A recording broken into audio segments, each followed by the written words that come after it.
look, loads to go into today. I want to start with Tottenham, and I'm going to go to George and Henry first on this. A lot of Spurs fans last night calling for Big Ange to be sacked. There's many that think it's close to happening. Where's your head at with things, George? And I'm not.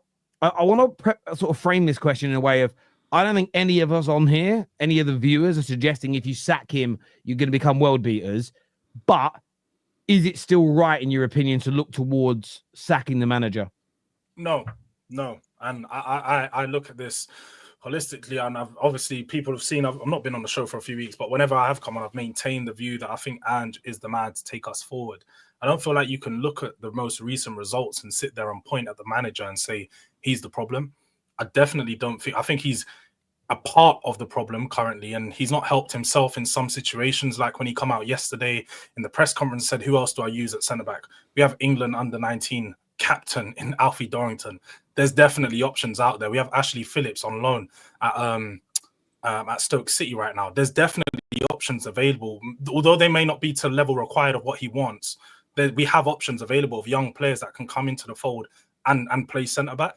So he's not helped himself with some of the comments. And I think sometimes where he is so transparent in his press conferences, some people take the things that he says wrong, and it doesn't help himself. But I don't look at the team right now and say that there's other managers out there, particularly managers that are available, because this is the one key thing that I hate. I genuinely hate when people say sack a manager, but they don't ever provide with an option to replace that manager. So they just want him to get sacked. And they're like, yeah, go figure out and get a new manager. Okay, what managers are available that are going to come to Spurs? I know Xavi's not coming to Tottenham. Let's just let's be realistic.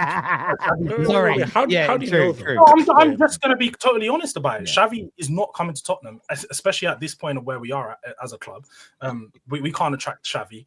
And then I look around and say, okay, you can go try Paul Iraola or Garcia, because these are the names that I'm hearing from Spurs fans. Iraola and Garcia from Fulham and Bournemouth. Okay, they're both above us right now. Fulham actually have a good project going on. They've signed a lot of young players. I think Garcia's there to actually try and build something.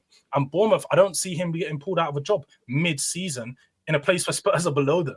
Spurs are below Bournemouth. Bournemouth have been building again. They're doing something good. So I don't see us going to pull those managers out of their positions with where Spurs are at currently, knowing how Spurs are going into a January transfer window. Are we going to back the manager and so on? I don't think so. The only other name that I've heard is Erdin Terzic, who, for me, all he's done is get to a Champions League final for Dortmund, but every other Dortmund fan says that he was not a good manager for them, was poor in the league, and he played absolutely boring football. Very, very up and down. Very up and down. Oh, exactly that, David. So when I look at people say, especially Spurs fans who want our manager sacked, please present me with a credible option to replace Ange, because otherwise, the way I look at it is that we've been in this resolving and going around in circles for about 5 or 6 years now, or probably longer as a Spurs fan, probably just under Levy as a tenure, apart from under Poch, where we have managers for 18 to 24 months. Within that 18 to 24 month period, they have an up and they have a down, and then in the down, we just sack them. We get rid of them, and then it's, oh yeah, let's start a new process. New manager goes up, and then he comes back down. The players aren't good enough. It's very simple answer that the personnel that he's being provided with are not good enough to play the way he wants to play. We went into this season with a thinner squad than we had last year, so we trimmed the squad. People fail to realize when Ange was brought in, he was told to rebuild the squad, not just make the first team better, to rebuild Tottenham. And that's what we've been going through that process of doing. Last year, we cleared out a lot of players. This summer, cleared out a lot of players, and we only brought in one first team player in Dom Solanke to come into that first 11. I'm now looking, and Henry knows, when we had all these shows in the summer, we were saying Tottenham need minimum 3 first team players, at minimum. So now when I look at this team and say this team's not performing, I can't blame the manager solely anyway. I can't blame the manager because he wasn't given the squad to actually prepare for the season appropriately, knowing we're playing more games than we did last year, double the amount, if not triple, because we're actually going far in competitions. We're deep into the Carabao Cup. We could potentially go deep into the Europa League. And we haven't got the players available. And now he's being forced to use all these types of different players, like Sergio Reguilon and Timo Werner finished on the left side for us yesterday. They're 2 players that shouldn't be employed. Can I ask you a question, George? I'm not trying to, I don't know why I have to say this because you know me well enough. I'm not trying to catch you out or anything here. I'm trying to delve a question. You've said that the personnel are not good enough. That, for me, though, is the reason why I think Big Ange should go. I'm not stating Big Ange is the problem. I don't believe that he's a bad coach. I just don't think, I look at Bournemouth. I think you've got a better squad than them. There's a few players that have got they're very good. I look at a lot of the teams that are above you. Hand on heart, I don't think Fulham's squad's better than yours. I don't think Bournemouth's squad's better. I don't think Brighton's squad's better than yours. Hand on heart, I don't. But I look at their managers and their coaches at their club and the way they set up. Is they have people that understand their limitations and they create a system that gets the best out of what they have. I feel with Ange, his system and his strategy is as though he's got the squad that's capable of doing it, and it leaves holes. So I don't look at it as sack Ange because he's bad. I just feel that it's a bit of a square peg in a round hole. I agree. I agree with that. And Ange does have to take fault to the fact that his playing style doesn't suit a lot of these players. And we're obviously suffering from that and his lack of adjustments. He's obviously tactically, we saw yesterday, he played with a double pivot, went with 2 number 6s, see if that could help. We played a lot more defensive yesterday because people say he doesn't change. We were very defensive against Wolves. We didn't press as high. We didn't try to, get onto their back line as much. And we conceded a lot of possession. Wolves had so much control of the game. So we've seen the tactical tweaks. My questions or my rebuttal, I suppose, would be that I think some of these other managers have had times to build their squads in a way that it'd be a lot more balanced for the way they want to play football. So when people look at Nuno, for example, at Nottingham Forest, if you compare Nuno's team at Tottenham to Nuno at Nottingham Forest, it's a lot more balanced. His Nottingham Forest squad. It's got Murillo and Milinkovic, one ball playing centre back, one like a ball winning centre back, so it's going to be aggressive, going to win it constantly. Wingers, you got Callum Hudson-Odoi, 1v1 demon, and then Alanga, who's going to get on. He's just pace. He's going to get onto the last balls. And Chris Wood at the moment. Defenders. So and then you got Chris Wood in the middle. Like they've got a balanced squad. Some of these other teams have more balanced squads. Whereas Tottenham, although yes, we have decent players, Bissouma sounds like a good name. It isn't balanced for what we need Ange to do. And we have a lot of profiles of similar players that are all trying to do the same roles, just aren't good enough. We have 3 number 8s, and they're all being forced to play as 6s at times. Neither of them can play that role. None of them are good enough for it. So I generally think that, yes, we have to look at Ange and say the coaching at times just hasn't been good enough, especially defensively. I think some of the players are just not picking up the basics, aren't doing some of the easy things right. And that's why I look at Ange and say, I need to see better coaching at times. But I generally think with better players, and if we sign 2 or 3 players in January transfer window, there's a drastic change in this Tottenham side. Let me ask you something, George, quickly. We've got Newcastle and Arsenal coming up next, which I'll be honest, I don't think we'll win either game. Everyone's got their own turning point, right? People will say to me, "You turn too easily. You got on the manager's back too early." What's your turning point? Like, how bad does it get before you turn around and say, like, this is insane? Like, I understand we've got a lot of injuries, right? But so that's why I'll be honest, Henry. That's why it's so hard for me to sit here and turn, especially at this point. If we had our full team available, or not full, let's just say Romero and Van de Ven were there, and we just missed the goalkeeper and a few players, and then I'd sit there and be like, all right, this is not good. Like, this is not acceptable. But I also I sit there and I sit because these players haven't been available, and then I look at our best players that we've signed, the likes of Maddison, who was brought in to be, a leader in this team to rejuvenate us and be the creative spark. He's not lived up to expectations that we needed. So I look at him and say, okay, it's a personnel problem again, because Maddison, Son, Romero, they're literally our 3 captains. Neither of them performed to the level that have been required this season. They've all been poor. So I generally have to look at the personnel and say it's not performed. But with regards to the turning point, I don't know, man. It's so hard to answer. I feel like we got knocked out of the Europa League or didn't make the top 8 in Europa League. That's where my turning point would be, because it's a big worry. I feel like this season for me, I'm already. I accepted a few weeks ago or maybe a month ago that we wouldn't get top 4, but I'm getting to the point where I'm starting to throw away the league in general. Wait, can I ask Henry and George something? Like, since Ange has arrived at Tottenham, how many players has he generally improved? So when you just look at the squad, how many players have you said he's coming and, well, this guy went from here to here? Because the thing, though, is that sometimes it's down to the player to improve. But a lot of stuff is down to training, the instructions you give a player, the man-to-man motivation, and the little directions that you get them into on a psychological, physical level. So which players has Ange genuinely improved? I mean, from last season to this season? Or collectively? No, just like overall. Since it's been here, how many players? So no, since Ange said this guy has gone from here to here. Kulusevski, I would say. I think offensively, Pedro Porro, but defensively, I still think he's questionable at times. I think Brennan Johnson, as much as we don't like it, Brennan Johnson has performed. But other than that, you're sitting around scratching your head. Sar's been better this season. I think he has, but he has a lot of bozo. I think Sar's been steadily improving as a young player, regardless of Ange. Anyway, I think he's sort of just going along that journey of improvement.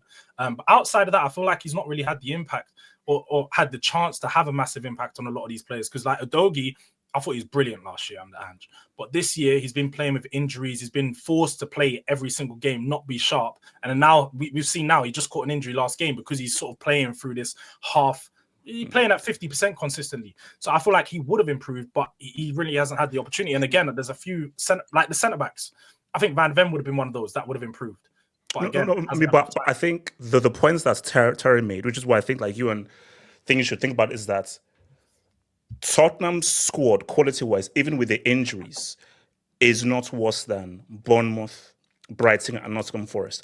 Give me those injuries. Even with all those injuries, the quality is not there. So Terry's point was, this is what a manager has to do. You can't be like, oh, but I don't have my players. If players of a lesser quality are doing much better than you, and you generally have better talented players, yes, you can put some blame on the players underperforming, but a lot of it has to be down to the coach and manager, because you say to yourself that, how is this manager doing better with lesser quality players, and you're not doing it as well with these sets of players? I keep hearing lesser quality players though. Nottingham Forest don't necessarily have lesser quality players. I'd say Callum Hudson. Are you okay? So just you're honestly telling me that Nottingham Forest squad as a whole is of a higher quality than 11 Tottenham right now. If you compared it to the 11 we put out against Wolves, would probably be, if not, we'd have a few players that are better than them, but they have some players that are definitely better than us. And it works. Yeah, hold on. Who the hell was rating Chris Woodcock in the past few years? Come on, man. I think that's part of it to do with the coaching as well. And the reason I say that is I saw a lot of revisionism yesterday from United fans. Some didn't want Elanga to leave. Fair enough to them. So anyone who at the time said we'll regret it, cool. I still don't believe, as well as Elanga has done, I think he's got 18 goals and assists in the Premier League since he left. And I'm really happy for the young man. Proud he's from the Man United Academy. But I still don't look at Elanga and think, yeah, against 16, 17 teams each season playing low block against you, I don't necessarily think he's that individual. And that's what I would say, even about Hudson-Odoi. I think, you remember when Lingard went to West Ham and looked like a well-beater? Pete might agree with this. When Joe Willock first went to Newcastle, looked like a well-beater, because suddenly, for the first time in a long time in their careers, or the first time ever, they had all this space to run into, because people at the time weren't sitting back against Newcastle, definitely weren't sitting back against West Ham. I feel as though sometimes we get a little bit, I think that Gibbs White's looked amazing at Forest. Where my doubts come in, and this isn't about being disrespectful, is I wonder how they would do if 11 men were behind the ball for 80 minutes of a game, like when Spurs play, like when Chelsea play, like when Arsenal play. That's where I look at it and think it's a bit like defending. When you defend at the bigger clubs, it's a lot more one-on-one defending. You get isolated all the time. So I think you get exposed more. Harry Maguire is a prime example. For England, because we were negative, and for Leicester, he actually looked really good. He went into the Man United squad, had to do one-on-one defending on the halfway line, and he was getting exposed every other game because it's a different type of football. So I don't think Forest have got a couple of players that I think big teams would be interested in. But at the same, honestly, I think your squad is so superior to the three squads that have just been mentioned. I don't think Tottenham's squad. I just feel like when people say Spurs squad, we don't have a squad. We have like 12 players, and then outside of the 12 players, we don't have any subs that are actually of a good enough quality. But come on, George. Whatever 11 you put out, it is better than quality-wise than Nottingham Forest. But how often has Spurs even had their best 11 this season? The last time we've seen Spurs' best 11 was over 8 weeks ago. And do you know we haven't won a home game. We haven't won a home game since we've had these injuries. I think the last time we played our full team might have been that game we lost against Crystal Palace. I think that was the last time we've actually and Ipswich. I will say that, Henry, I got to call you out because last night you had a big pair of balls calling for the manager to be sacked. George just sat here and defended him, and you've shrunk into the corner. I hope your girlfriend. Are you sitting on the cuck chair here? What are you doing? I've stated this a number of times. Two things can be right at the same time. The ownership haven't given him the tools. However, for me, I look at the fixtures we've got coming up. I look at the recent form, and I think the reason I asked George what his turning point was is because when we get knocked out by the League Cup by Liverpool, because they will beat us, that will be the turning point in everyone's eyes. As soon as we get dumped out of a cup competition, and I just the most annoying thing is he changed up his system against Man City, where we were excellent, and yesterday against Wolves. But yesterday, Wolves had the only attacking player in that last 20 minutes that looked a real threat was their fullback, the Algerian guy, and I can't pronounce his name. Nouri. Yeah, ain't Nouri, right? He's quality. He looks. He probably won't be there in the summer. But we're sitting there thinking the anxiety in the stadium. You could hear it on the fans. As soon as we got to the last 10, 15 minutes, I could feel what was coming. And since January the 1st, we've got less points in the Premier League than Fulham, Bournemouth, and Nottingham Forest. Now we haven't had these injuries the whole way through since the beginning of the year. We can't be sitting here if we lose. We have no Henry, man. At the start of last year, January, February, and March, I'm pretty sure we didn't have no Son. We didn't have no Madison. But Madison's Son's been off of it for ages. He's been poor. It's still. So how long has Son been poor though, for Joe? He's been poor for like a year. I wouldn't say Son's been poor for a year. He's gone he's gone a level down from what he used to be. He's no longer the clinical player, and he's regressing. He's regressing. He's slowly regressing, but. Don't you think that we signed Odobert to come in as an option off that left-hand side to replace Son? And so Son can only play 1 game a week. We all knew going into the season, Son's legs were like almost finished last year. He can't play 2 games a week. And even now, you see, he doesn't play 2 games a week, but we don't have the option to drop him. So he has to play. And you're seeing so then do you not think